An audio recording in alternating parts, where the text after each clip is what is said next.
सर्व नागरिकांना आवाहन करण्यात येत आहे की सध्या डासांमार्फत पसरणाऱ्या डेंग्यू या आजाराचा प्रसार रोखण्यासाठी प्रत्येकाने पुढील प्रमाणे कार्यवाही करावी। डेंग्यू आजार एडिस इजिप्ती हा डास चावल्याने होतो। या डासांची पैदास साचलेल्या किंवा साचवलेल्या स्वच्छ पाण्यामध्ये होते। 8 दिवसांपेक्षा जास्त दिवस पाणी उघडे व साचून राहिल्यास त्यात डास अंडी घालतात। अंड्यांच्या अळ्या तयार होऊन पुढे डास तयार होतात। यासाठी आपल्या घरातील पाणी साठे उदाहरणार्थ बॅरल्स, पिंपे, टाक्या, हौद, रांजणे इत्यादी दर आठवड्याला रिकामे करून घासून पुसून कोरडे करून पुन्हा भरावे।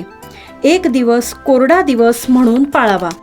पाणी साठ्यांना घट्ट झाकणे बसवावीत किंवा जुनी साडी, चादर, धोतर यांनी बांधून झाकून ठेवावीत, म्हणजे डास त्यात जाऊन अंडी घालणार नाहीत। घराच्या गच्चीवर, आजूबाजूला, अंगणात कोठेही पाणी साचू देऊ नये।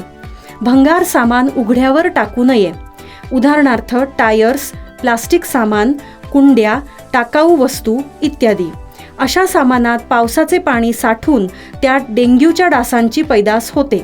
घरातील कूलर्स, फ्रीजच्या पाठीमागील ट्रे हे देखील वेळोवेळी कोरडे करावेत। लक्षात ठेवा, नुसत्या फवारणीने डास घनता कमी होत नाही, तर त्यासाठी डास पैदास ठिकाणे नष्ट करणे ही आपल्या सर्वांची जबाबदारी आहे। कोणताही ताप अंगावर न काढता जवळच्या शासकीय रुग्णालयात मोफत औषधोपचार घ्या। अशा प्रकारे नागरिकांनी सहकार्य केल्यास डेंग्यूचा प्रसार रोखणे सहज शक्य आहे। धन्यवाद।